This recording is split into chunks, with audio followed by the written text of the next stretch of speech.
So starting with these trials, as I said, this is a list here on the left, a lot to cover, so let's go straight. Again, these slides as well as PDFs coming from TCT MD with a great coverage to the meeting.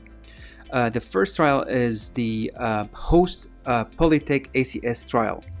The background of the trial is looking at the drug-eluting stent technology, especially the biodegradable compared to a durable polymer in patients presenting with acute coronary syndrome. So the main objective of the trial was to investigate the efficacy and safety of biodegradable polymer DES versus durable polymer DES in patients with ACS undergoing PCI.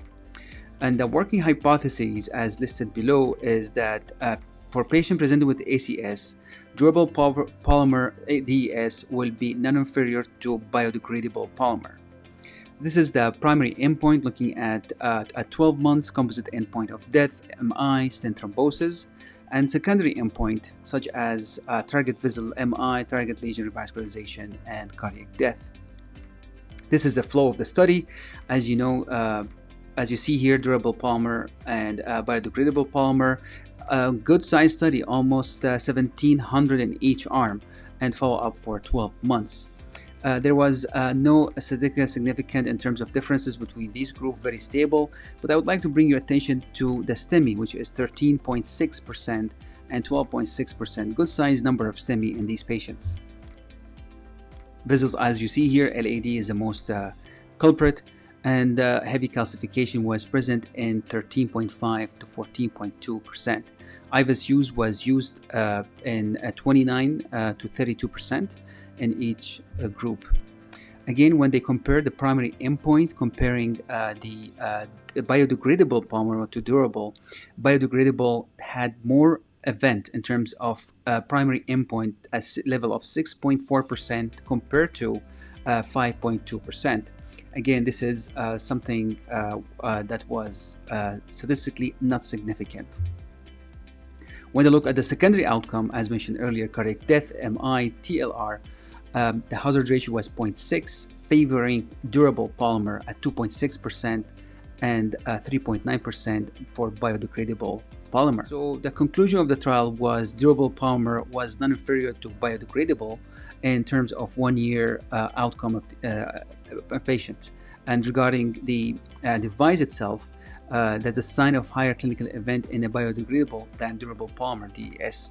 And again, this is a 1 year follow-up, maybe we need more, but these patients also were on that same therapy of dual antiplatelet therapy after. Moving along to a randomized trial of the COBRA stenting in reduced duration of triple therapy. Again, these are patients who are on triple therapy, meaning they are already on anticoagulation. So this is again introduction of a new nano-coating stenting. It's high molecular weight, ultra pure polyphosphonase, and has thrombo-resistant, non-inflammatory, and pro-healing in preclinical studies.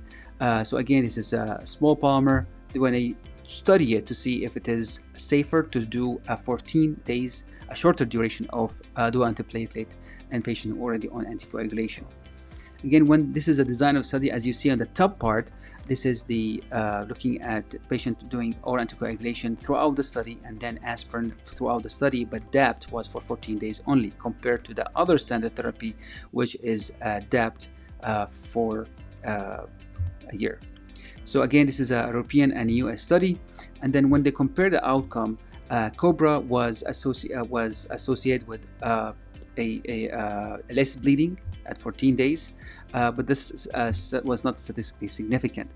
But the composite of death and outcome, however, was higher in the COBRA arm compared to the standard or study. It is standard drug-eluting stents with a rate of 5.2% and 7.7% in the COBRA arm.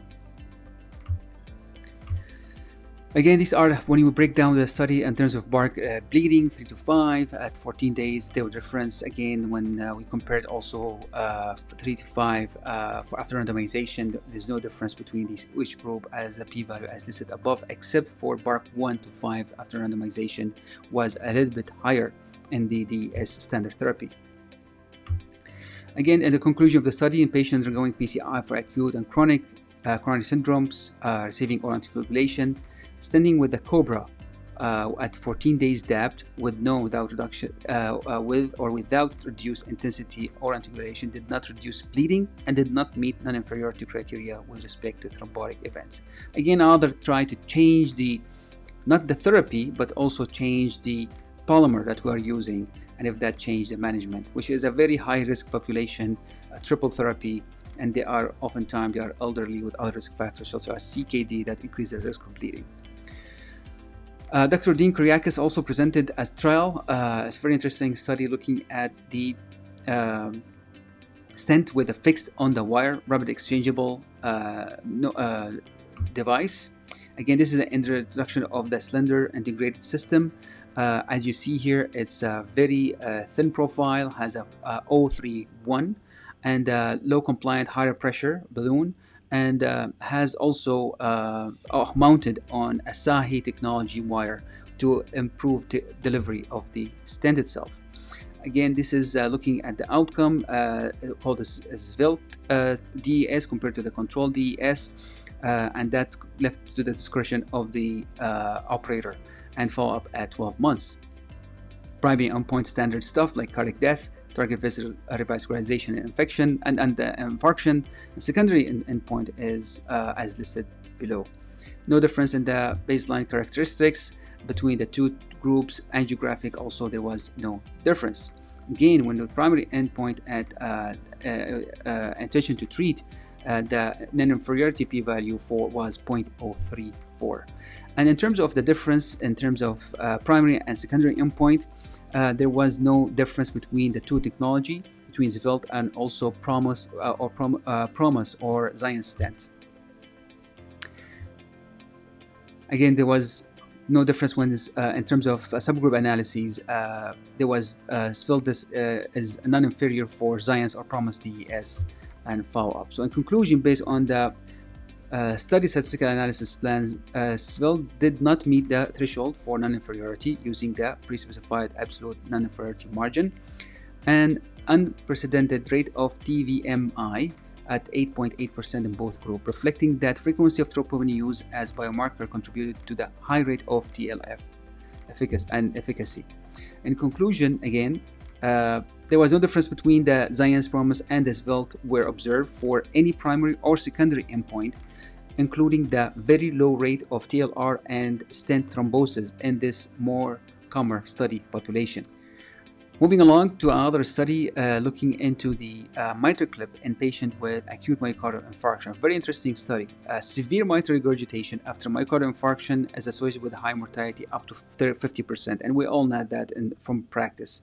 May account for 3% of MI and then 10% of those presenting in cardiogenic shock, which is also another sick patient. So what is the hypothesis here? To assess the clinical and echocardiographic outcome of a cohort of patients with acute MR after MI treated by percutaneous mitral valve repair with a mitral clip.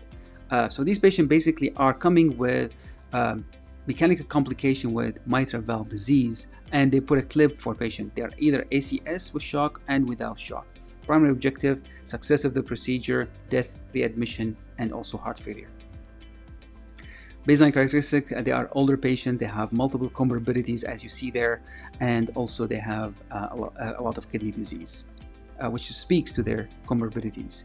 In terms of SCAI definition, it was a majority of them at 36%, which is class C.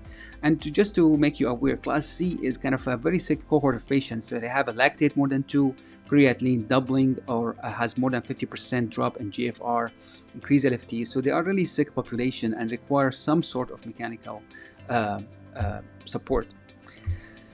Again, these are the baseline in terms of EF, 34 to 38%, and was mainly there was some difference between the two groups, especially in the cardiogenic shock cohort. And then this is the number of from a time to MI and to a clip, to almost 24 to 30 days, almost within a month they received one clip or more. And then this is a significant decrease in the post-operative systolic pulmonary arterial pressure as they have invasive measurements. There is a drop in the systolic pressures. And the all-cause mortality, so total mortality was 6.5%, Majority of them were in the cardiogenic cohort compared to the non-cardiogenic shock cohort with a mortality of 2.3%. Again, all-cause mortality was 9.3% in the at a follow-up of 7 months, and 9.3% in the patient who did not have cardiogenic shock. So in this very high-risk population, mitral clip appeared to be a safe and effective alternative in correcting MR and improving patient clinical profile and acceptable rate of death and rehospitalization. Cardiogenic shock, when adequately supported, that does not seem to influence short and mid-term outcome, and this is going to be a very strong cohort of patients need to be evaluated by heart team approach. Transit therapy is a transit trial is a treatment of a failed TVR with a TVR. So this is a valve-in-valve for a failed degenerated valve that has been received before, or TAVR that has been received before. So in this study, they compared evaluate in a multi-center international registry the mode of failure of the TAVR and the procedure selection and procedural and clinical outcome. Again, the most of the valve that has been replaced or has the highest frequency for degeneration was the core valve from Medtronic at 48%, followed by Xience XT at 35%.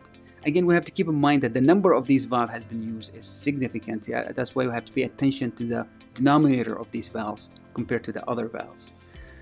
For the second TAVR, the operator opted for a self-expanding valve. In 61% of the cases, the majority of them were core valve. And the mortality rate was 4.1%, and all cases were due to cardiovascular causes without difference across the group. And the major cardiovascular complication actually was relatively low at 2.3%. At 30 days, the cumulative overall mortality rate was 7%, with no further cases of cardiovascular deaths were recorded. At 1 year, the mortality also continued to be at 10%, and with a cardiovascular mortality rate of 5.8%. Again, comparable to other interventions. So a transit project collected the largest, again, a registry study. The second TAVR procedure was associated with a higher rate of device success, and also cases of unsuccessful second TAVR were mostly related to residual significant gradient in patients with severely stenotic degenerated TAVR because of severe stenosis, and they could not open up that valve properly. Severe and moderate patient or PPM were significantly more frequent in patients with a stenotic degenerative TAVR. Moving on to scope 1, as I want to remind you here before I go, is that with scope 2 that was presented on the first day of TCT, looking into comparing the accurate TAVR valve with a self-expanding core valve. But in this case, they compared to the SAPIEN. So let's see what they found.